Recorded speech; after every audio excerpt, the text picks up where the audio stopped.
Hi friends, welcome back in my channel learn with Anshita. हमने अपनी previous videos में year के पार्ट्स में ये डिस्कस किया था कि ईयर के 3 पार्ट्स होते हैं, outer ear, middle ear and inner ear. तो हमने outer ear and middle ear के बारे में ऑलरेडी डिटेल डिस्कशन कर लिया है। आज का हमारा टॉपिक ऑफ डिस्कशन है थर्ड पार्ट, जो कि इनर मोस्ट पार्ट है और हियरिंग के पर्पज से सबसे इंपॉर्टेंट पार्ट है, जो है इनर ईयर। तो बेसिकली इनर ईयर को 2 पार्ट्स में डिवाइड किया जाता है, organ of balancing and second है organ of hearing।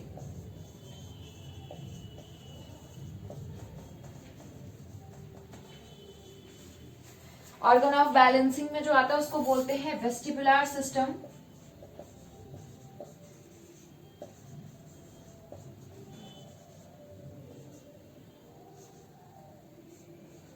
And organ of hearing में जो आता है वो होता है कॉक्लिया। ठीक है, तो आपने देखा होगा मैंने इनर ईयर का एक डायग्राम बनाया है। इसके अगर हम प्रीवियसली चलेंगे तो यहाँ पे आपका जो है मिडिल ईयर बोन्स होंगी, मैलियस इनकस स्टेपीज, अगर आपको डायग्राम याद हो, और उसके बाद ही तुरंत आपका कॉक्लिया शुरू हो जाता है। तो कॉक्लिया एंड उसके बाद ये सेमी सर्कुलर कैनाल्स। तो जब हम बात करते हैं ऑर्गन ऑफ बैलेंसिंग की, तो कहीं ना कहीं आपको नाम से भी पता चल रहा है कि कहीं ना कहीं संतुलन में सहायता करता है। तो बेसिकली ऑर्गन ऑफ बैलेंसिंग में 3 सेमी सर्कुलर कैनाल्स, अर्ध चंद्राकार आकार की नलियां या कैनाल होती हैं, जैसे कि आप देख रहे हो डायग्राम में बन रखा है। Lateral semi circular canal, posterior semi circular canal and superior semi circular canal, ये तीनों एक दूसरे से इनर कनेक्टेड होती है, यानी आपस में जुड़ी हुई होती हैं। एंड उसी के साथ साथ इनका क्या काम है, जब भी हम कोई गतिशीलता कर रहे हैं, गति कर रहे हैं, मूवमेंट कर रहे हैं, तो उस समय सेंसरी इनपुट देना, ठीक है, संवेदनाएं को देना, संवेदनाओं को व्यक्त करना, तो सेंसरी इनपुट देना ये इसका काम होता है। इसी के साथ साथ देखोगे आप, मैंने 2 डॉटेड ऑर्गन बनाए हैं, यूट्रिकल एंड सैक्यूल।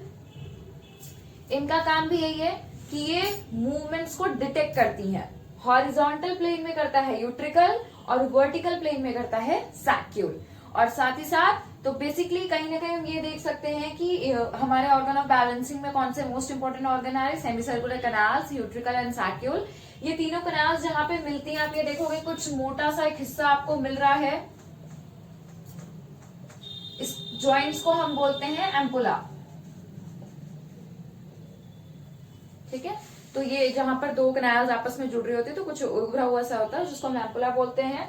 उसके साथ ही साथ मैंने आपको बताया इसमें यूट्रिकल एंड सैक्यूल होते हैं, जो कि मूवमेंट्स को डिटेक्ट करते हैं। हॉरिजॉन्टल प्लेन में करता है यूट्रिकल, वर्टिकल प्लेन में करता है सैक्यूल। तो कहीं ना कहीं वेस्टिबुलर सिस्टम का या बैलेंसिंग सिस्टम का कार्य क्या होता है, जब भी हम कोई गतिशीलता कर रहे हैं या हेड पोजीशन कर रहे हैं, इक्विलिब्रियम यानी साम्यावस्था में है, हेड रोटेट कर रहे हैं, तो उस समय हमें सेंसरी इनपुट प्रदान करना, हमारा बैलेंस या हमारे संतुलन को नियंत्रित करना। दूसरा ऑर्गन आता है कॉक्लिया।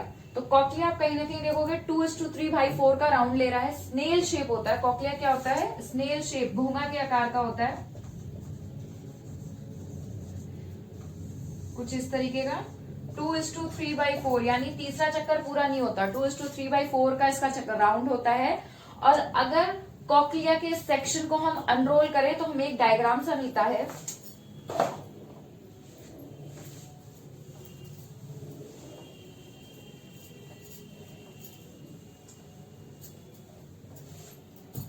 अगर कोक्लिया के उस सेक्शन को हम अनरोल करते हैं तो कुछ इस तरीके का हमें एक डायग्राम मिलेगा। कह लो सेक्शन टाइप में मैं समझा रही हूँ, चाहे जैसे भी आपको समझा रही हूँ। तो बेसिकली कॉक्लिया में 2 मेम्ब्रेन होती है। ऊपर वाली होती है रीजनर मेम्ब्रेन,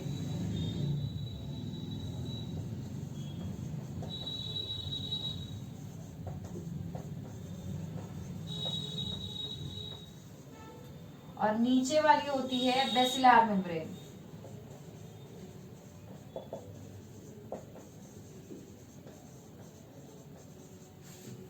ये इसका बेस भाग हो गया, जिसमें हो गया ओवल विंडो, राउंड विंडो। इसके आगे का पोर्शन हो गया एपेक्स। अब आप देखोगे कॉक्लिया ऑटोमेटिक 3 हिस्सों में डिवाइड हो गया है। पहला हिस्सा हो गया स्काला वेस्टिबुलाई, दूसरा हिस्सा हो गया स्काला मीडिया और तीसरा हिस्सा हो गया स्काला टिम्पनाई। ठीक है, स्काला वेस्टिबुलाई, स्काला टिम्पनाई में एक जैसा ही फ्लूइड भरा होता है क्योंकि ये कहीं ना कहीं आउटर स्ट्रक्चर बना रहे होते हैं।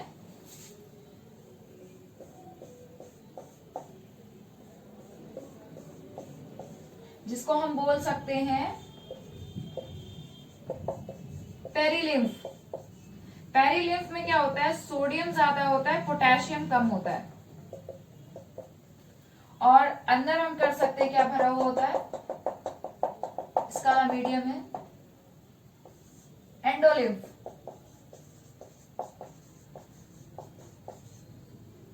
और एंडोलिम्फ में पोटेशियम ज्यादा होता है, सोडियम कम होता है। ठीक है, और कॉक्लिया का जो बेस पार्ट होता है वो ज्यादातर लो हाई फ्रिक्वेंसी के लिए रिस्पॉन्सिबल होता है और आगे वाला हिस्सा लो फ्रिक्वेंसी के लिए। दैट्स वाई जब भी हमें हियरिंग सेंसिटिविटी जा रही होती है, हमारे हेयर सेल्स डैमेज होते हैं, तो हमें सबसे पहले हाई फ्रिक्वेंसी साउंड सुनने बंद होते हैं। तो एक बार फिर से रिवाइज करते हैं कि अगर हम कॉक्लिया को अनरोल करते हैं या सेक्शन में इस तरीके से लेते हैं तो कुछ इस तरीके का हमें डायग्राम मिलेगा जिसमें दो मेम्ब्रेन्स होती हैं, regional membrane and basilar membrane, जो कि कॉक्लिया को 3 पार्ट्स में डिवाइड करते हैं, स्काला वेस्टिबुला, स्काला मीडिया एंड स्काला टिम्पनाई। पीछे के पोर्शन में आप देखोगे ओवल विंडो है, राउंड विंडो है, ये बेस पार्ट हो गया और आगे का पोर्शन क्या हो गया, एपेक्स पार्ट हो गया। स्काला वेस्टिबुला, स्काला टिम्पनाई बाहरी आवरण बनाती है, तो इसमें बाहर पेरिफेरी बोलते हैं जिसमें एक लिम्फ जो कह सकते हो द्रव्य भरा होता है उसे बोलते हैं पेरिलिम्फ, जिसमें सोडियम ज्यादा होता है, पोटेशियम कम होता है। और अंदर का जो मटेरियल होता है उसे बोलते हैं एंडोलिम्फ और उसमें पोटेशियम ज्यादा होता है और सोडियम कम होता है। तो ये हो गया आपका पूरा कॉक्लिया का स्ट्रक्चर। अब इसके आगे हम डिस्कस करेंगे about the organ of Corti. तो एक बार फिर से डिस्कस करते हैं कि बेसिकली ऑर्गन ऑफ कॉर्टाई में 2 टाइप के सेल्स होते हैं, supporting cells and hair cells. तो सपोर्टिंग सेल्स का क्या काम हो गया, हेयर सेल्स के कार्य में सहायता करना। अगेन हेयर सेल्स 2 टाइप्स के हैं, inner hair cell and outer hair cell. Inner hair cell एक रो में होता है, 3000 की संख्या में होता है। आउटर हेयर सेल्स 3 से 4 की रो में होता है और ये 12000 से 15000 की संख्या में होता है। इसी के साथ साथ 2 अन्य इंपॉर्टेंट ऑर्गन होते हैं। सबसे पहला एक होता है स्ट्रिया वैस्कुलरिस। बेसिकली हमारी कोशिकाओं को, आपको भी पता है, जो भोजन होता है ऑक्सीजन इत्यादि है, जो न्यूट्रिएंट्स हैं, जो कोशिकाओं का भोजन होता है, तो कहीं ना कहीं ऑर्गन ऑफ कॉर्टाई की जितनी भी कोशिकाएं हैं उनको न्यूट्रिएंट्स, ऑक्सीजन इत्यादि की सप्लाई कौन करता है, स्ट्रिया वैस्कुलरिस। इसीलिए इसे mother of organ of Corti भी कहते हैं। इसके साथ ही आप देखोगे हेयर सेल्स के ऊपर छोटे छोटे, ये मैंने आप छोटे छोटे कुछ स्ट्रक्चर्स निकाले हैं, प्रोजेक्शंस, जिसको हम बोलते हैं स्टीरियोसीलिया। इन स्टीरियोसीलिया को टच करती हुई मैंने एक मेम्ब्रेन बनाई है जो कि एक तरफ से अटैच है, दूसरी तरफ से लूज है, इसे बोलते हैं टेक्टोरियल मेम्ब्रेन। इसके साथ ही के साथ आप बीच का एक हिस्सा देखोगे जिसमें कोशिकाएं नहीं है, जिसे हम टनल ऑफ कॉर्टाई भी कहते हैं। उसके साथ ही साथ आप देखोगे हेयर सेल्स के नीचे से मैंने बहुत सारे छोटे छोटे नर्व फाइबर्स निकाले हैं जो यहाँ पे आके एकत्रित होते हैं, जो कि आगे चल के कॉक्लियर नर्व बनाते हैं। तो हम ऑर्गन ऑफ कॉर्टाई पर फिर से डिस्कस करते हैं कि ऑर्गन ऑफ कॉर्टाई में क्या कहते हैं, हेयर सेल्स होते हैं और सपोर्टिंग सेल्स होते हैं। Hair cells again inner hair cells, outer hair cells. इसके साथ ही साथ एक ऑर्गन होता है स्ट्रिया वैस्कुलरिस, जो कि ऑक्सीजन तथा अन्य न्यूट्रिएंट्स या पोषक पदार्थ प्रदान करता है, जिसे mother of organ of Corti भी कहते हैं। हेयर सेल्स के ऊपर छोटे छोटे प्रोजेक्शंस होते हैं जैसे स्टीरियोसीलिया बोलते हैं। इन्हें टच करती हुई एक मेम्ब्रेन होती है जो एक तरफ से अटैच, दूसरी तरफ से लूज होती है, जिसे टेक्टोरियल मेम्ब्रेन कहते हैं। हेयर सेल्स के बीच का एक हिस्सा होता है जहां पे हेयर सेल्स नहीं होते, जो एक गुफा टाइप स्ट्रक्चर बनाता है, जिसे tunnel of organ of Corti कहते हैं। एंड हेयर सेल्स के नीचे से बहुत सारे फाइबर्स निकलते हैं जो आगे चल के कॉक्लियर नर्व बनाते हैं। तो अब तक हमने क्या क्या डिस्कस कर लिया about organ of balancing, organ of hearing में cochlea and organ of Corti. अब आगे हम डिस्कस करेंगे, अब तक हमने पूरा डिस्कस कर लिया कि ईयर के क्या क्या पार्ट्स थे, outer ear, middle ear, inner ear. तो अब किस तरीके से साउंड हमारे ब्रेन तक ट्रेवल करता है, यानी यहाँ आउटर ईयर के पिन्ना से लेके ब्रेन तक हमारा सिग्नल कैसे जा रहा है, उस रूट को डिस्कस करेंगे। तो अगर मेरी प्रीवियस वीडियोस आपने देखी होंगी तो ठीक है, नहीं देखा है तो फर्दर वीडियोस में जाइए जहां पे मैंने already outer ear, middle ear करा रखा है, तो आप उसमें देखोगे किस तरीके से साउंड ट्रेवल करके टिल कॉक्लिया तक आता है। तो एक बार फिर से हम पूरा रिवाइज करते हैं। सबसे पहले क्या होता है, बिकॉज पिन्ना फनल शेप होता है तो ये आसपास के साउंड को कलेक्ट करता है। उसके बाद मैं इसको रब करके एक बार समझाती हूँ आपको।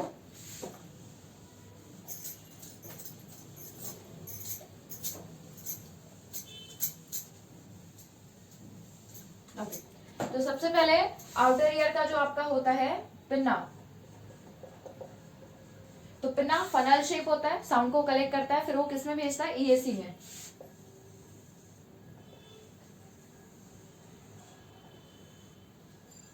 उसने साउंड को कलेक्ट किया, यहाँ यहाँ यहाँ यहाँ से साउंड आया, फिर वो फनल शेप से होते हुए फिर एक्सटर्नल ऑडिटरी कैनाल में गया। ठीक है, साउंड ट्रेवल करते हुए कहाँ गया, पिन्ना, पिन्ना से गया एक्सटर्नल ऑडिटरी कैनाल। अब एक्सटर्नल ऑडिटरी कैनाल से क्या जुड़ी हुई है, टिम्पैनिक मेम्ब्रेन, जो कि वाइब्रेट होगी। अगेन टिम्पैनिक मेम्ब्रेन से आपकी तीनों बोन्स जुड़ी हुई है, मैलियस, इंकस एंड स्टेपीज, जिसको हम साथ में बोलते हैं ऑसिकल्स।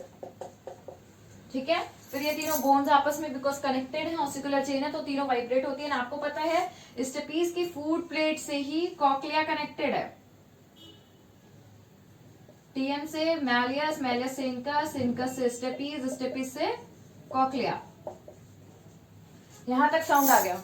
ठीक है, पिन्ना ने कलेक्ट किया, then external auditory canal, then tympanic membrane, then 3 bones वो आपस में वाइब्रेट, देन स्टेपीज की फूड प्लेट से कॉक्लिया। ठीक है, तो कॉक्लिया तक साउंड आ गया। अब आगे कैसे जाएगा, ठीक है, तो आप देखो यहाँ पे मैंने एक डायग्राम सा बना रखा है, ये राइट ईयर के लिए, ब्लू वाला लेफ्ट ईयर के लिए। तो बेसिकली कॉक्लिया से फिर वो जाता है क्या कहते हैं, नर्व, जो हमारी ऑडिटरी नर्व है वो सेक्शन को ऊपर की ओर लेके जाती है। उससे पहले कुछ चीज जानना जरूरी है, एक इनर हेयर सेल आपका 20 नर्व फाइबर से कनेक्टेड होता है और 10 आउटर हेयर सेल्स एक नर्व फाइबर से, ये सब आगे जोड़ के प्रॉपर एक फाइबर का गुच्छा बनाते हैं। एंड आपको मैंने बताया था कि इनर ईयर में 2 पोर्शन हो रहे हैं, organ of hearing and organ of balancing. तो 30,000 के अप्रॉक्स, 30,000 के अप्रॉक्स नर्व फाइबर्स निकलते हैं हियरिंग साइड से, एंड 20,000 20,000 के अप्रॉक्स कहां से निकलते हैं, बैलेंसिंग से। तो आपस में पूरा गुच्छा बनता है जिसे बोलते हैं कॉक्लियो वेस्टिबुलर नर्व। ठीक है, 8th क्रेनियल नर्व।